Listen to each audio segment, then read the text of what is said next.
Salut les amis, c'est Jérémy de la Crypto Brève et aujourd'hui on va aller voir trois petites cryptos qui sont sous-évaluées dans le secteur du RWA, dans le Real World Asset.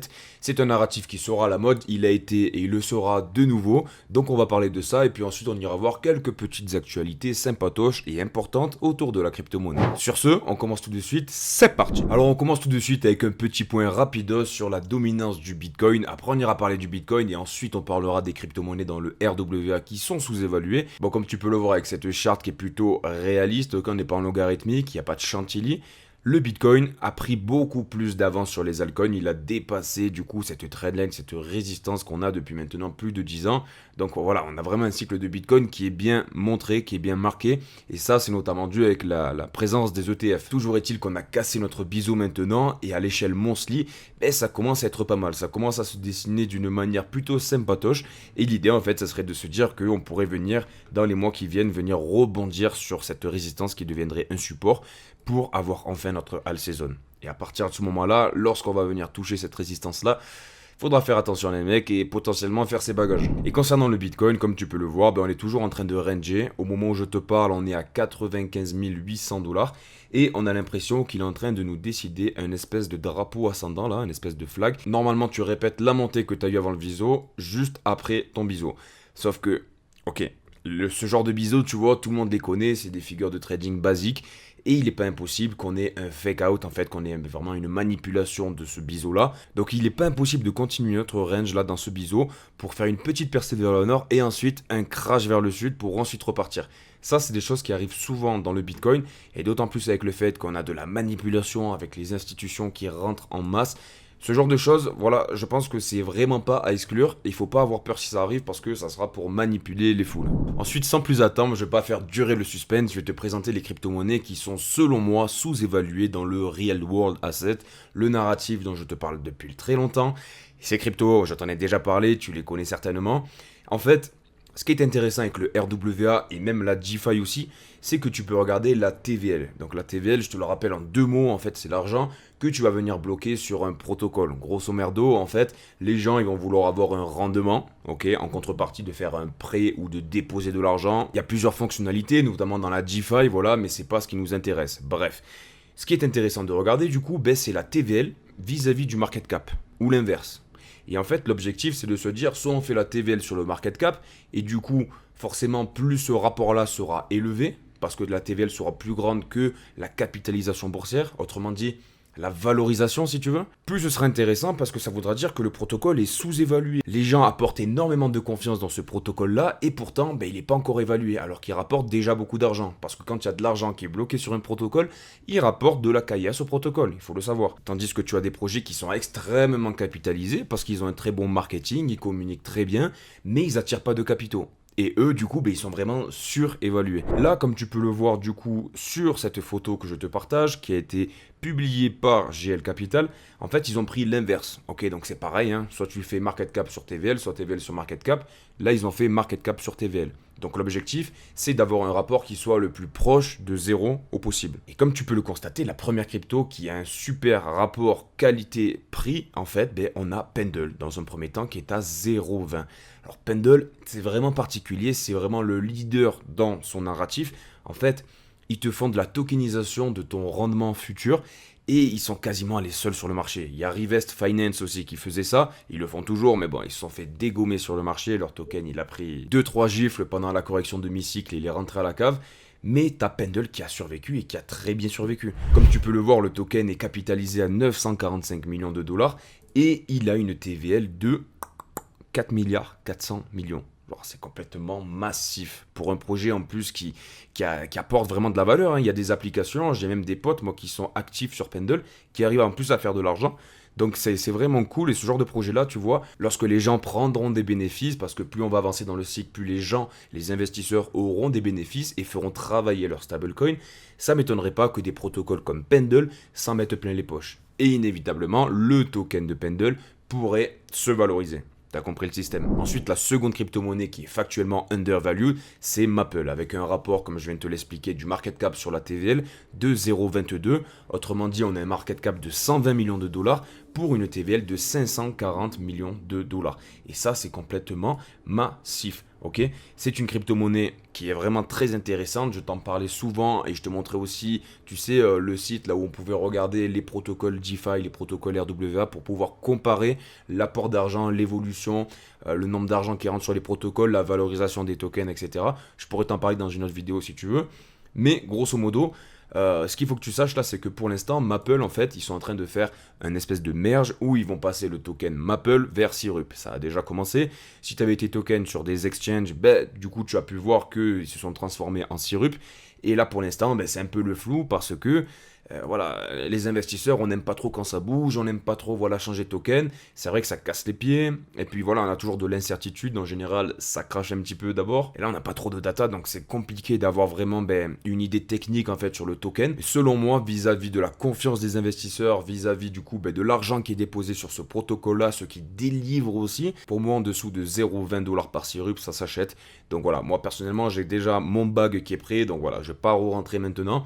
À part si ça commence à cracher sous les 0,15, etc. Personnellement, je pense que c'est vraiment une très bonne opportunité, notamment dans le cycle dans lequel on est, où on commence à être de plus en plus mûr. Ensuite, selon moi, la troisième et la dernière crypto-monnaie dans le narratif du RWA qui est undervalue, et ça c'est factuel, hein, là on parle de chiffres, c'est Maker, ok.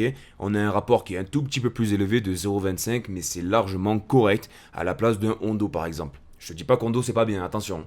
Il y a une autre narrative derrière, il y a de la hype, il y a BlackRock, il y a d'autres choses qui rentrent en compte. Bref, Maker, comme tu peux le voir, il y a un market cap de 1,6 milliard de dollars, là où la TVL est de 6,3 milliards de dollars. C'est complètement fou, on est d'accord?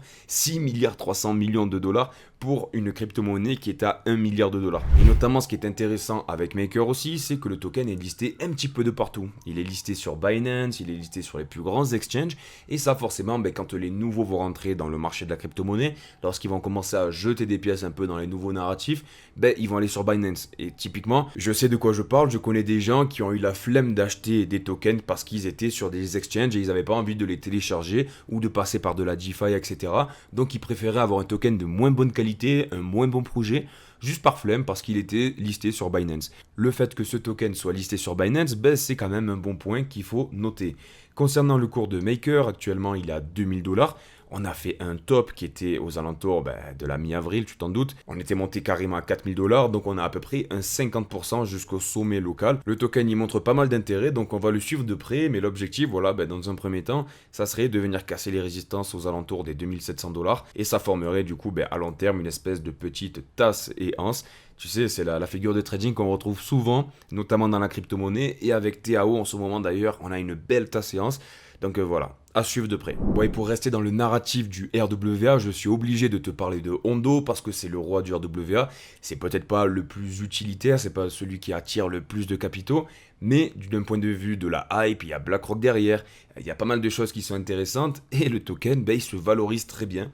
Comme tu peux le voir, aujourd'hui, on a fait de belles performances. On a réalisé un espèce de... Ouais, plus 20% quoi, si tu prends vraiment le bas de la mèche de la chandelle, 31% même. Ce qui est intéressant avec Hondo aussi, c'est qu'on est en train de faire un ATH, ça y est, on est en train de faire un ATH sur Hondo, et là, on commence à partir en price discovery, et il serait pas impossible qu'on ait des corrections, parce que voilà, on monte jamais en ligne droite, rappelle-toi-en bien, l'argent facile, ça n'existe pas, l'argent rapide, oui, mais aussi la perte d'argent rapide aussi. Bon, on continue tout de suite avec les performances historiques de Bitcoin, et le mois de novembre qu'on a passé, qu'on a terminé, et donc je pense qu'il est intéressant de faire un petit bilan. Comme tu peux le voir, le mois de novembre passé, on a fait une performance de 37% sur le Bitcoin. Par contre, pour le mois de décembre, voilà, faut pas qu'il nous déçoive parce que voilà, dans l'histoire de BTC, ça a toujours été un mois dans le vert et comme je te l'avais partagé, lorsqu'on a fait un mois de novembre qui est bullish, qui est vert, en général, le mois de décembre, il est toujours vert. D'autant plus lorsqu'on est dans un bull run. On a le nouvel incubateur Yuma qui est spécialisé dans les subnets de Bitensor, qui est, je te le rappelle, une branche du fonds d'investissement DCG,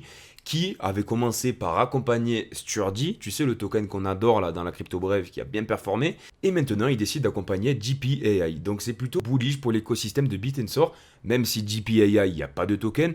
On s'en fout les mecs, parce que plus il y a d'applications sur BitTensor, et plus ça va créer de volume, plus ça va attirer les gens, et plus eux, GPAI, vont faire du marketing, et plus BitTensor et son token vont être valorisés. Donc c'est hyper bullish, c'est hyper massif, on va suivre ça de près, mon pote. On a le gouvernement de Vladimir Poutine qui a reconnu officiellement les crypto-monnaies. Ça y est, c'est ancré dans le marbre, boum badaboum. Ok, et donc qu'est-ce que ça représente? Ben du coup, c'est vraiment historique, parce que c'était interdit, c'était banni, c'était mal vu, patin, couffin, mais là voilà, c'est un choc mondial. Et du coup, concernant le cadre fiscal, il est plutôt strict, mais il est extrêmement attractif. Là où les États-Unis parlent de bannir toutes les taxes sur les crypto-monnaies, la France, nous, on met 33% sur les plus-values, et on considère ça comme de l'argent passif qui n'a pas été productif ou je sais pas quoi. Je peux plus me les voir. Je peux plus me les voir en peinture, la vérité.